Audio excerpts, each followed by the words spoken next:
warahmatullahi wabarakatuh. Perkenalkan, nama saya Dinila Trisa dari kelas 11 IPA 2 SMA Negeri 1 Kuala Lumpur. Saya akan menjelaskan tentang mekanisme transport melalui membran plasma. Tapi sebelum itu, kita harus ketahui dulu apa itu membran plasma. Jadi membran plasma adalah sebuah struktur selaput tipis yang memisahkan isi sitoplasma dan nukleoplasma dari lingkungan luar serta berperan sebagai pelindung sel. Nah, transport zat melalui membran ini dibagi menjadi dua. Yang pertama ada transport pasif dan yang kedua ada transport aktif. Transport pasif ini adalah mekanisme perpindahan molekul atau zat yang tidak melewati selaput membran semi permeabel dan tidak membutuhkan energi. Sedangkan transport aktif adalah transport partikel-partikel melalui membran semi permeabel yang bergerak melawan gradien konsentrasi yang memerlukan energi dalam bentuk ATP. Jadi perbedaan di antara kedua ini adalah dalam energinya ya. Yang transport pasif tidak memerlukan energi, sedangkan yang transport aktif dia memerlukan energi dalam bentuk ATP. Yang pertama saya akan membahas tentang transport pasif. Nah, transport pasif ini dibagi menjadi tiga. Yang pertama adalah difusi. Difusi ini merupakan proses pergerakan partikel, molekul, ion, gas, atau cairan dari konsentrasi tinggi ke konsentrasi yang lebih rendah hingga tercapai suatu keseimbangan. Lalu yang kedua adalah difusi dipermudah. Difusi dipermudah ini dibagi lagi menjadi dua. Yang pertama ada difusi yang dipermudah oleh saluran protein, lalu yang kedua ada difusi yang dipermudah oleh protein transport. Lalu bagian terakhir dari transport pasif adalah osmosis. Osmosis adalah sebuah proses dari berpindahnya pelarut dari suatu larutan yang dimana memiliki daya konsentrasi yang cukup rendah ataupun suatu pelarut yang murni dengan melewati berbagai membran semi permeabel. Nah, saya akan membahas satu persatu bagian-bagian dari transport pasif. Yang pertama, saya akan bahas difusi. Difusi adalah proses yang dihasilkan dari gerakan molekul di mana alirannya berpindah dari daerah berkonsentrasi tinggi ke daerah berkonsentrasi rendah. Contoh difusi dapat ditemukan dalam kehidupan sehari-hari. Misalnya adalah gula yang dimasukkan ke dalam minuman panas di dalam gelas akan menyebar ke seluruh volume air gelas walaupun tanpa diaduk karena berdifusi di dalam zat air. Difusi ini juga bisa terjadi dalam tubuh manusia loh.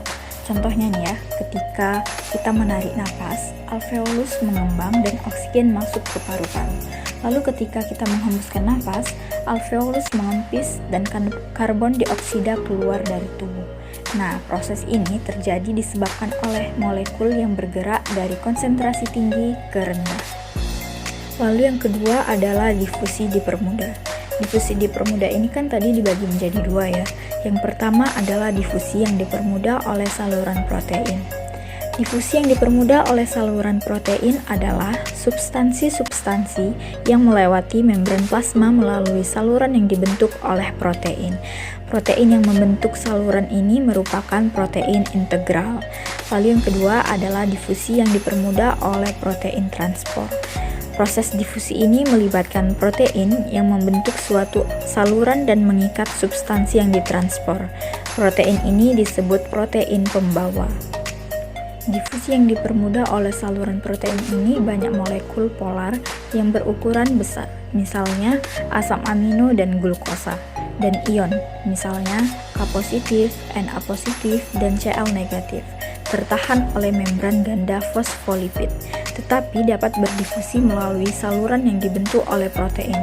Protein yang membentuk saluran ini disebut protein integral. Gambar yang di samping itu merupakan gambar dari difusi yang dipermudah oleh saluran protein. Lalu bagian kedua dari difusi dipermudah yaitu difusi yang dipermudah oleh protein transport.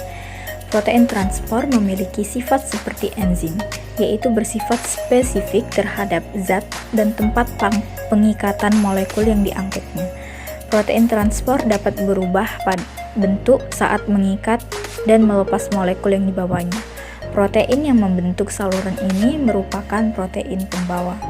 Nah, gambar tersebut merupakan gambar dari difusi yang dipermudah oleh protein transport. Bagian terakhir dari transfer pasif adalah osmosis.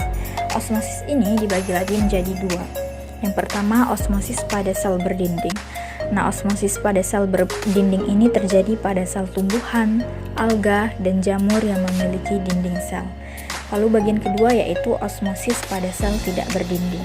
Osmosis sel tidak berdinding terjadi pada sel hewan yang tidak memiliki dinding sel. Kemudian saya akan bahas satu persatu bentuk dari osmosis. Yang pertama, saya akan membahas osmosis pada sel berdinding. Pada sel tumbuhan yang diletakkan pada larutan hipertonik, maka sel tumbuhan akan mengalami plasmolisis atau lepasnya membran sel dari dinding sel, karena air di dalam sel keluar dan sel mengerut. Pada sel tumbuhan yang dimasukkan pada larutan hipotonik, sel akan mengalami turgid atau kaku. Air yang ada di luar sel masuk ke dalam sel dan sel akan menggembung karena terdapat dinding sel. Maka sel tidak akan pecah dan menjadi turgid atau kaku. Jika sel tumbuhan diletakkan di larutan isotonik, maka sel akan layu. Karena tidak terjadi perpindahan air, maka sel tersebut tidak mendapatkan kekakuan dari larutan sehingga sel tumbuhan layu. Gambar tersebut merupakan gambar dari osmosis pada sel berdinding atau osmosis pada sel tumbuhan. Selanjutnya adalah osmosis pada sel tidak berdinding. Pada sel hewan yang diletakkan pada larutan hipertonik, maka sel hewan akan mengalami krenasi, karena air di dalam sel keluar sel, sehingga sel menjadi mengerut. Pada sel hewan yang diletakkan di larutan hipotonik, maka sel hewan akan mengalami lisis. Air di luar sel akan masuk ke dalam sel, dan sel akan menggembung dan lama-kelamaan sel akan pecah dan lisis. Jika sel hewan dimasukkan pada larutan isotonik, maka tidak terjadi osmosis karena konsentrasi air di dalam dan di luar sel sama, sehingga sel tidak mengalami perubahan. Gambar tersebut merupakan gambar osmosis pada sel tidak berdinding atau gambar osmosis pada sel hewan. Selanjutnya saya akan menjelaskan mengenai transfer aktif. Transfer aktif ini dibagi menjadi tiga. Yang pertama, pompa ion. Pompa ion adalah transfer ion melewati membran dengan cara memainkan pertukaran ion dari dalam sel dengan ion di luar sel. Transfer dilakukan oleh protein transfer yang tertanam pada membran plasma menggunakan sumber energi berupa ATP. Yang kedua adalah kotransfer. Kotransfer merupakan transfer aktif dari zat tertentu yang dapat menginisiasi transfer zat terlarut lainnya. Kotransfer dilakukan oleh dua protein transfer dengan bantuan energi berupa ATP. Lalu bagian terakhir dari transfer aktif adalah eksositosis endositosis. Eksositosis endositosis adalah transfer partikel dan molekul besar melalui pelipatan membran plasma atau pembentukan vesikula. Yang pertama saya akan bahas tentang pompa ion. Contoh pompa ion yaitu pompa ion natrium, kalium pada sel hewan. Pompa ion natrium kalium merupakan gerakan pemompaan ion K positif ke dalam sel dan ion Na positif keluar sel. Konsentrasi ion Na positif di dalam sel lebih rendah daripada di luar sel, sedangkan konsentrasi ion K positif di dalam sel lebih tinggi daripada di luar sel. Masuknya ion K positif dan keluarnya ion Na positif harus melawan gradien konsentrasi. Akibatnya, dibutuhkan energi berupa ATP dan bantuan energi integral pada membran sel. Setiap pengeluaran 3 ion Na positif akan diimbangi dengan pemasukan 2 ion K positif. Lalu yang kedua adalah kotransfer.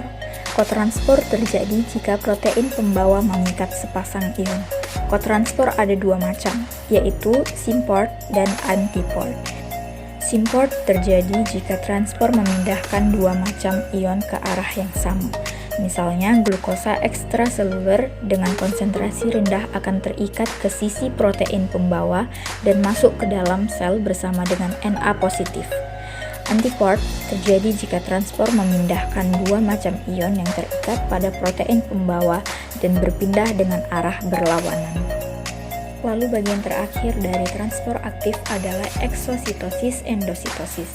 Di sini saya bahas eksositosis terlebih dahulu. Eksositosis dapat diartikan keluarnya zat dari dalam sel. Vesikel dari dalam sel berisi senyawa atau sisa metabolisme.